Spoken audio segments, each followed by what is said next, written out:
Hoje eu vou falar da construção da cultura da sua empresa, que na minha opinião é a construção mais importante de um negócio. O mundo é feito de pessoas, por pessoas, para pessoas. Então esse é um assunto bem relevante. Você já ouviu falar que os investidores, quando eles estão analisando as opções de investimento, eles, ao invés de focar apenas nas boas ideias, eles procuram investir no melhor time ou no empreendedor mais preparado? As startups, elas podem ter aquela solução maravilhosa, mas se os investidores eles não sentem confiança na equipe, eles pulam fora. Uma empresa é feita de pessoas. A cultura é uma das coisas mais difíceis de conquistar, porque não é algo assim que você possa implementar através de um decreto, né? Se você fizer isso, a cultura que você vai construir é a da obediência cega. E é certo que vai ter um pior rendimento de equipe, né? Com certeza, o resultado de uma atitude autoritária é o distanciamento dos funcionários. Para ajudar a pensar em cultura de equipe, eu vou trazer aqui o conceito de cultura. Eu não vou me estender muito nesse assunto porque eu adoro. É um tema muito interessante, né? A forma como a gente faz as coisas no mundo. Se me deixar livre, eu esqueço a equipe e a gente vai filosofar sobre cultura e seus desdobramentos por hora. Mas o termo que interessa aqui, quando o assunto é uma equipe de trabalho, o conceito é do Edward Taylor, né? Que definiu cultura como todo aquele complexo que inclui conhecimento, as crenças, a arte, a moral, a lei, os costumes e todos os outros hábitos e capacidades adquiridos pelo homem como membro de uma sociedade. O final dessa frase, como membro de uma sociedade, faz toda a diferença. Se você assistiu o experimento de Milgram, sugerido lá no módulo Eu, você viu que a gente tem uma grande tendência à obediência. A gente tende a aceitar e a adotar os comportamentos dos grupos que a gente está inserido. E essa condição é tanto a nossa desgraça quanto o nosso poder de salvação. Se você tem um papel de liderança, você tem a possibilidade e, no meu entendimento, a responsabilidade de fazer a vida de um monte de gente bem melhor, né? Simplesmente por poder influenciar a cultura do seu time. Pessoas dão o melhor ou o pior de si, dependendo do grupo que estão inseridas. Pessoas maravilhosas acabam brigando em estádio de futebol. Pessoas que acreditam que não são corruptas se corrompem em locais que elas nem percebem que ela está sendo corrupta. Então a gente é mimetizado com o ambiente. E isso acontece mesmo. A nossa noção do que é normal, do que é adequado, ela se modifica de acordo com o ambiente. Nós somos ambíguos. Acho que, na verdade, a gente é VUCA completo, né? A gente é volátil, a gente é incerto, caótico e ambíguo, não é? Você lembra na sua história, né, de escola, não tinha umas turmas que eram mais bagunceiras e outras que eram mais focadas? Em time de esporte, nas brincadeiras, tem sempre aquele grupo que é focado, que é forte, que é engajado e outros nem tanto, né? Em alguns, roubar faz parte da brincadeira, em outros grupos não tem nem espaço para brincar com isso. E uma mesma pessoa já participou desses dois grupos e tocou conforme a banda. A cultura é construída desde a chegada de uma nova pessoa na equipe até o desligamento dessa pessoa da empresa. Imagina que você chegou numa gincana e não conhece ninguém. Aí você logo identifica o seu grupo, que são os de camisa vermelha. O como eles te recebem e como eles te atualizam do que está sendo feito faz toda a diferença. Imagina que você entra nessa turma e ninguém nem para falar com você. Todo mundo continua o que fazendo, tá todo mundo muito atolado, né? Todo mundo muito apressado. Aí passa alguém por você que você entende que é uma liderança, dá algumas ordens, diz que é para você começar fazendo, olhando quem tá fazendo do lado, que você já vai pegando. Aí você pede ajuda para alguém, pede para alguém te explicar, e se alguém diz que tá sem tempo, mas te olha super simpático e diz: ah, foi assim comigo também, vai lá, não se preocupa, qualquer coisa me pergunta. Tô perguntando, né? Não tenho tempo. Mas aí vai que você vai pegando o jeito. Ok, essa é uma cena até comum nas empresas de sucesso. Mas olha quanta informação sobre a cultura desse time você passa nesse primeiro contato. E não se engane, quem chega depois pode até mudar a cultura de um lugar, mas 90% dos casos, o normal é que a pessoa vai se adaptar ao modo como aquele grupo já vive. Tudo que a gente faz Tudo que a gente fala, a gente comunica uma cultura.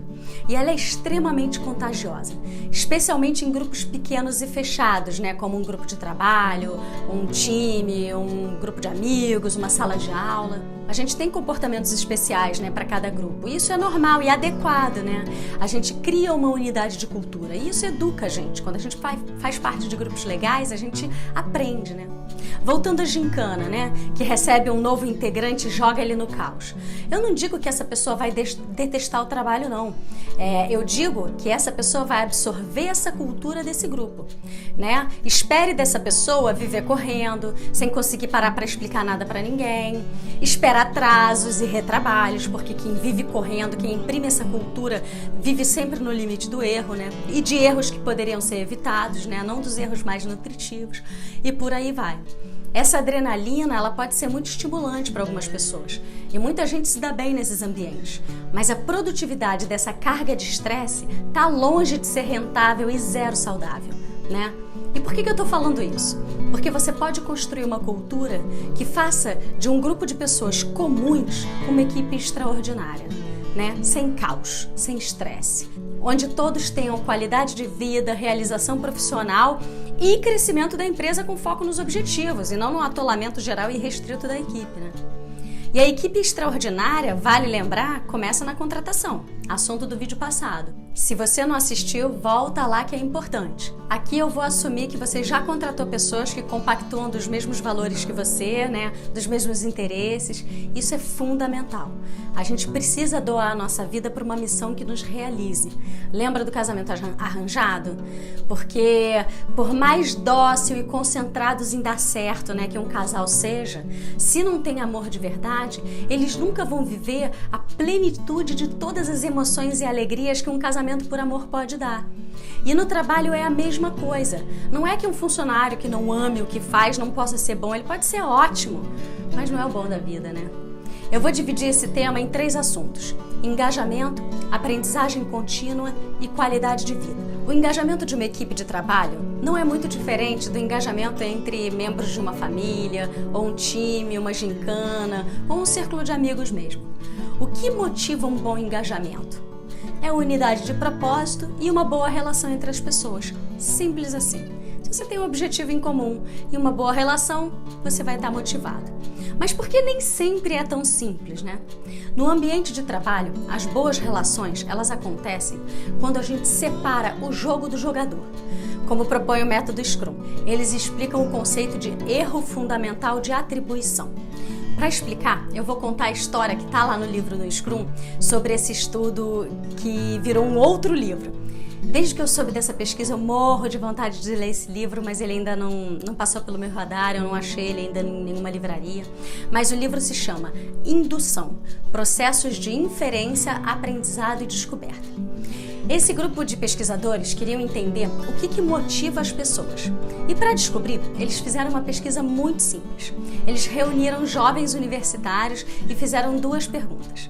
A primeira era: por que você escolheu o seu curso? E a segunda era: por que você namora a pessoa com quem está namorando? Em seguida, eles fizeram as mesmas perguntas sobre o seu melhor amigo, né? O melhor amigo do entrevistado. Por que o seu melhor amigo escolheu esse curso e por que o seu melhor amigo namora com a namorada dele? E o resultado dessa pesquisa é muito interessante. Eles mostram que quando a gente fala da gente, a gente tende a fazer a relação com o ambiente e os acontecimentos. Mas quando a gente fala dos outros, a gente traz os julgamentos e as impressões para a personalidade da pessoa. Por exemplo, o amigo do trabalho que não chega na hora. Aí você vai dizer, ele é desorganizado, ele é irresponsável. Mas se é você que atrasa, você vai descrever a situação com as situações que justificam, né, esse fato acontecido. Eu chego atrasado porque de manhã eu tenho que levar as crianças para a escola, o trânsito é imenso, eu não sou desorganizado, né? É uma circunstância que define isso. Quando os meninos respondiam sobre as suas opções de carreira e namoradas, eles respondiam coisas como: química é uma área que paga bem, sobre a namorada eles falavam que ela era afetuosa e coisas do tipo.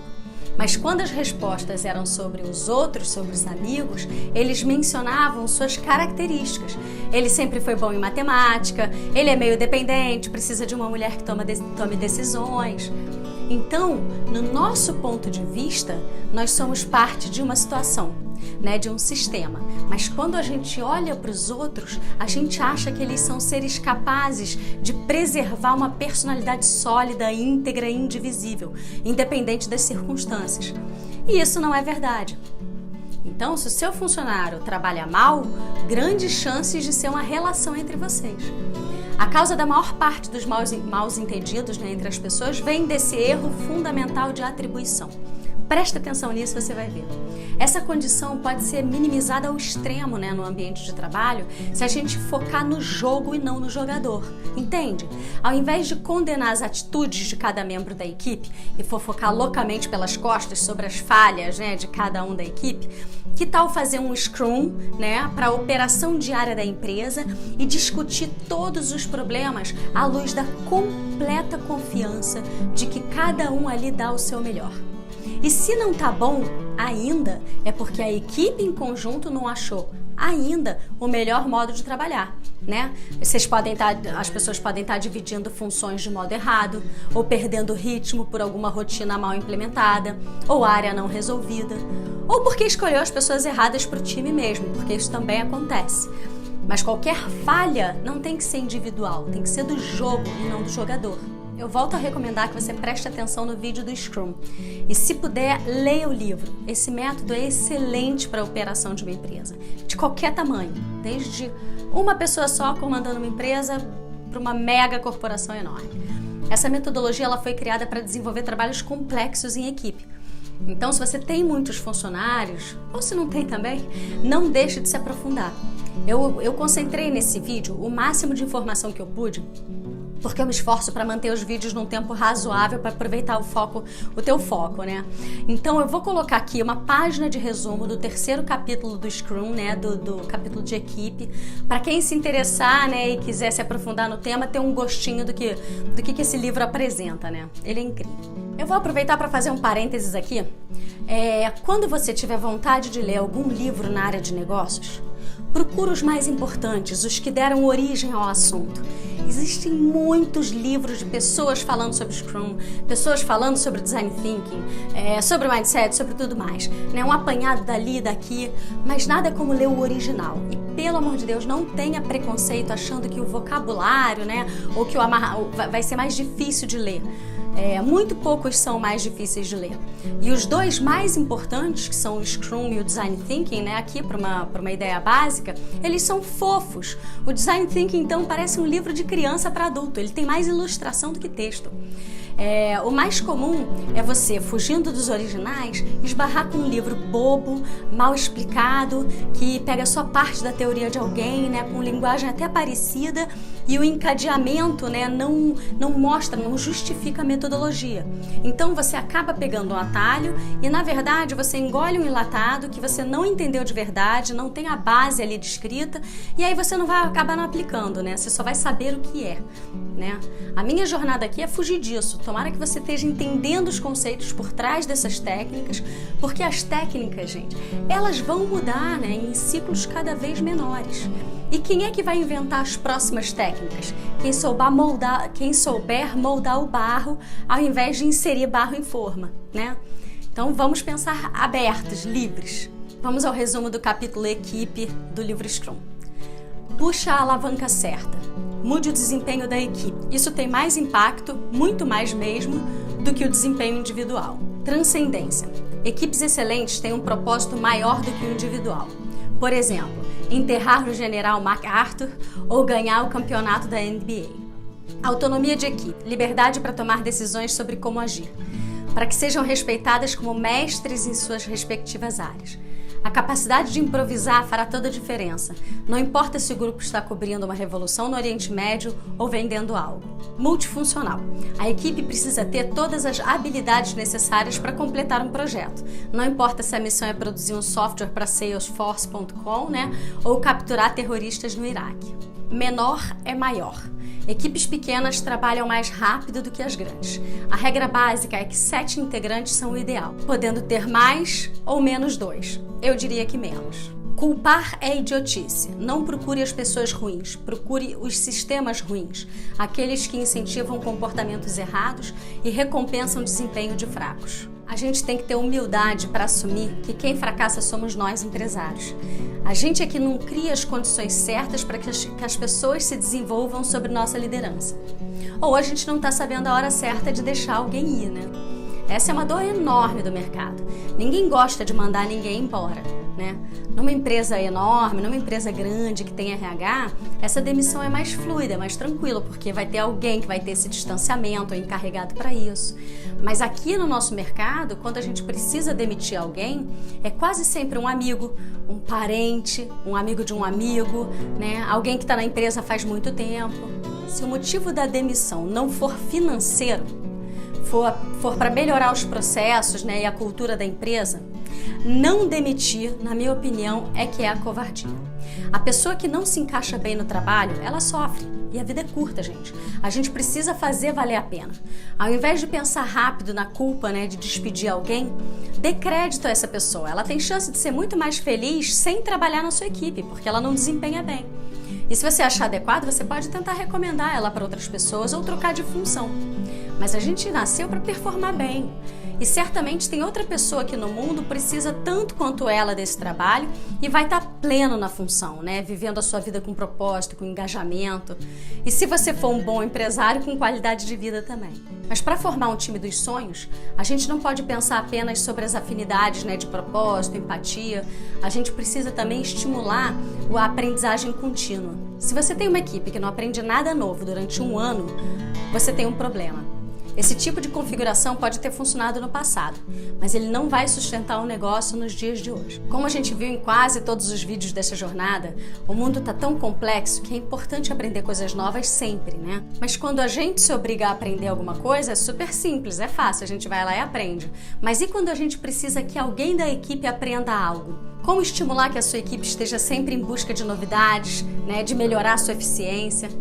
Que gaste sua atenção e tempo, né, para se desenvolver dentro e fora do trabalho? A resposta é construindo uma cultura que valoriza a aprendizagem, né, e recompensa a evolução desse desempenho. Parece fácil, mas será que a gente consegue aplicar isso na prática de verdade? Como é que a gente pode incentivar essa cultura no dia a dia? Como eu falei, cultura não é algo que se compra ou terceiriza, né, ou implementa, né, a toque de caixa. Para implementar uma nova cultura em um ambiente é preciso fazer um trabalho de inserir ideias, novas formas de fazer. Nada é imediato. As ideias vão transformando um ambiente um dia após o outro. Né? A gente só percebe as mudanças culturais de uma geração para outra quando a gente olha para trás, e aí a gente consegue analisar melhor o comportamento em grupo. Olha, aquele grupo fazia isso. Mas enquanto o fenômeno está acontecendo, ele está se formando, ele muitas vezes ele só tem aquela carinha de novidade, né? Uma ideia louca legal que alguém teve, uma novidade exótica que tá todo mundo falando, ou um comportamento de grupo isolado, mas que depois de um tempo essa ideia vai ganhando adeptos, vai ganhando críticos também, e sem que a gente perceba, vira o novo normal. E com a sua empresa é a mesma coisa, né? Para mudar uma cultura, você precisa inserir aos poucos, né, novas formas de agir, de pensar, aplica um Scrum, espera para ver no que dá. E aí espera fluir no dia a dia. E essa coisa vai se acomodando e um dia vira o novo normal. No começo tem que ter uma construção. É importante que você saiba sustentar o tempo necessário para que algo subjetivo, como mudar um comportamento de grupo, aconteça, né? Você amou e aderiu o Instagram no primeiro ano? No segundo? Você já devia ter um amigo lá que usava e falava, vem, e você não usava. Pode até não ser o seu caso, você podia estar lá no começo, mas a maioria demorou para adaptar essa cultura. Então alinha o seu mindset e entre em campo sabendo que existe uma linha do tempo, que construir uma nova cultura depende de consciência, foco e tempo, né? Atitude. Podemos alcançar essa mudança de várias formas. A gente precisa ficar atento a todas elas, e elas só cada empresário vai saber quais são as oportunidades, né? Eu vou te ajudar aqui a pensar em alguns exemplos, mas você tem que inventar a sua forma. Ajuda muito se você abre espaços de trabalho para momentos de aprendizagem, né? Se você valoriza o esforço proativo. Você pode sugerir que alguém aprenda alguma coisa importante para a missão da empresa e deixar que alguém se prontifique. Fazer bonificação com cursos.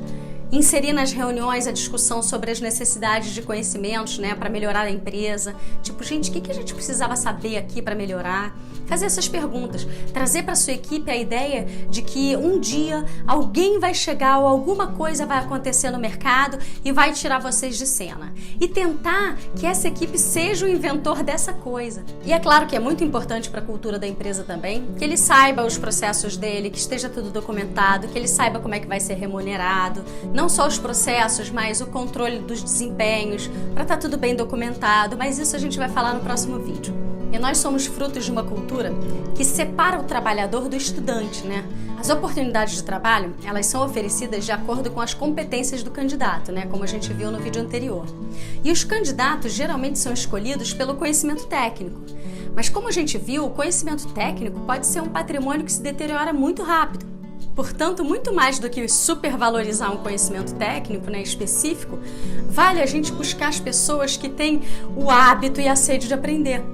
E achando essas pessoas, se você acha que alguém que gosta de aprender, luta para estabelecer, né, essa pessoa na sua equipe e mantê-la. Porque a pessoa que está sempre aprendendo é a pessoa mais valiosa para sua equipe. E sobre uma equipe para durar para sempre, né, a gente precisa falar de qualidade de vida. Qualidade de vida não é um detalhe. É aqui que você retira o selo de sustentabilidade do seu negócio. Brincadeira à parte, essa frase é pura verdade. A cultura da alta performance foi deturpada para algo como performar demais, intensamente, mais que os concorrentes. Eu trabalho o dia inteiro, ninguém gosta de falar que tá à toa, tá todo mundo super atolado, super trabalhado. E instalou-se a cultura do desequilíbrio, né, entre a vida pessoal e a profissional. É quase uma vergonha você ser feliz na família e imagina, o seu trabalho deixa. E o que rola são efeitos colaterais terríveis.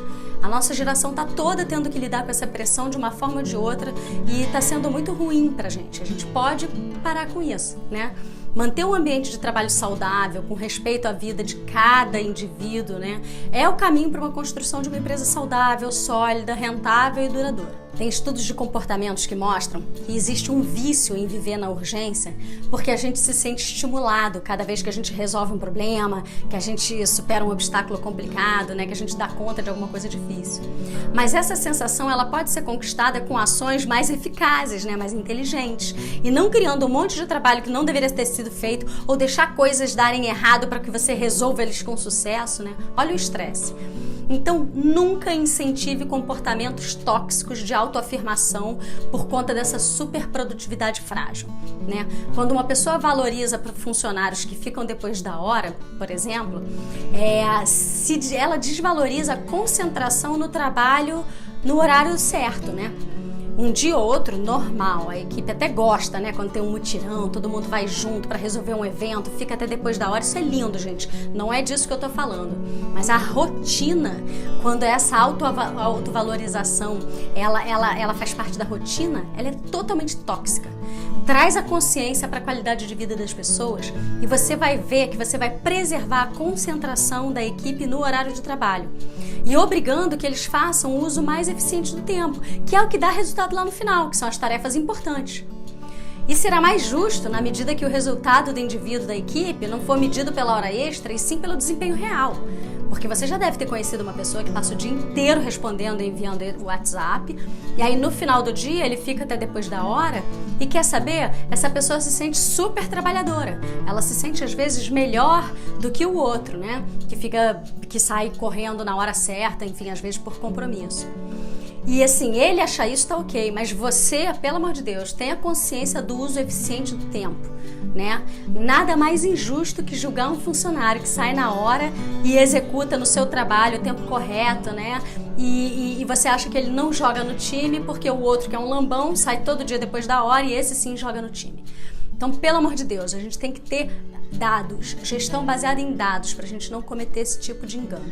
E assim, as pessoas às vezes têm uma vida pessoal desorganizada e ela joga no trabalho um monte de erro que é para ela viver ocupada e não olhar para o lado.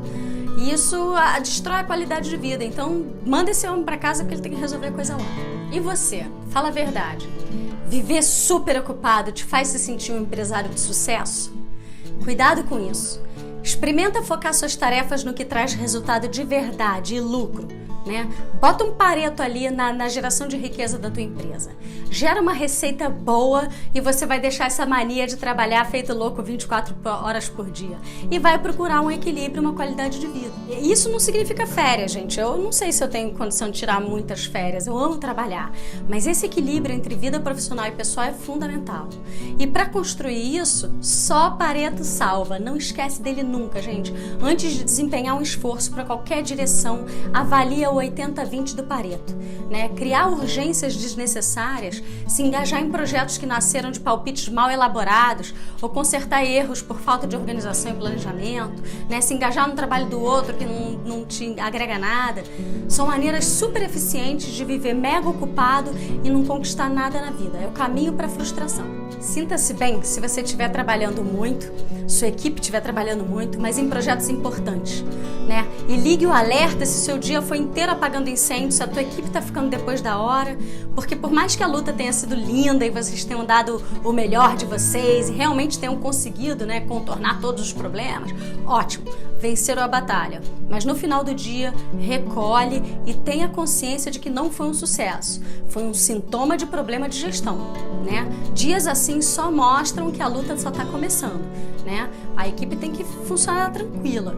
O verdadeiro trabalho é analisar o porquê de tantas urgências, de tanto estresse e dar um tratamento neles na linha do tempo, abre o canvas, se reestrutura. Se você não tem nenhum projeto em pauta, está apenas correndo atrás da rotina do dia a dia da sua empresa, ela não vai crescer, porque ela só está, né, fazendo o dia a dia acontecer. E aí você pode até estagnar, mas o mato em volta vai crescer, as outras empresas vão crescer. E cuidado para não reduzir o assunto qualidade de vida às horas trabalhadas, né? É claro que manter uma rotina dentro do tempo é fundamental, mas também é muito importante a qualidade de vida durante o trabalho. O desenho, o encadeamento do que é feito, né? Os recursos, a organização. Trabalho dá trabalho, é claro, mas se a gente escolhe algo que a gente gosta, né? Que a gente encontra desafios, que a gente aprende, que a gente luta, realiza, a gente tem uma recompensa enorme. E as recompensas, né, não são assuntos triviais aqui. Lembra do conselho do Showa do vídeo passado? Tem a metade dos funcionários recebendo o dobro. E qualidade de vida passa por aí também, né? Quando uma empresa é justa e valoriza quem está junto nessa construção, ninguém precisa se preocupar com o salário ou o poder do dono, porque ele vai ser distribuído. Ao invés de reafirmar essa cultura de luta de classes que já está antiga, a gente pode criar um novo mundo aqui, né? Cada um valorizando o espaço de cada membro, porque eu duvido que 100% das pessoas decidiriam ser empresários, né? Sabendo a pica que é, né? Se pudessem optar por um trabalho excelente, num lugar onde eles constroem juntos a missão da empresa, onde eles se realizam, onde eles têm boas relações e ganham um salário melhor do que eles imaginavam ter, essas condições, né? Nessas condições fica complicado querer ser um empresário e assumir todos os riscos. Então, ser um funcionário é muito bom se você for um bom patrão. E sim, eu acho que o empresário deve receber a sua parte maior sobre o lucro, né? Sem culpa. Se isso é possível, se todo mundo estiver bem distribuído e bem cuidado, isso é legítimo. Então é isso, eu acredito que uma boa cultura, ela possa ser criada a partir desses 3 pilares: engajamento, aprendizagem contínua e qualidade de vida. Uma vida de trabalho engajado, com propósito, né? Com uma atividade onde cada um possa se expressar, que cada um possa ver a sua inteligência em ação, um lugar onde você é desafiado a aprender coisas novas, que é estimulante, que você tem uma turma para que você pertence, né? Que você tem qualidade de vida, é o paraíso possível no mundo capitalista. A gente tem que tentar isso. Cada empresa é uma microsociedade e nessa sociedade, como eu falei, né, você pode influenciar, você pode decidir distribuir e crescer com os valores que te movem. Então ali você brinca, né, de ter um mundo que você pode influenciar. E o que move uma cultura são os valores e atitudes de um grupo. Então valorize a pessoa, o aprendizado, a qualidade de vida e você vai ter uma excelente comunidade, né? O resto são só processos, né? São só treinamentos, né? E isso a gente vai falar dele agora no próximo vídeo. Então é isso, gente. No próximo vídeo a gente vai falar dos processos operacionais padrão, o FOFO POP. Um beijo e até o próximo vídeo.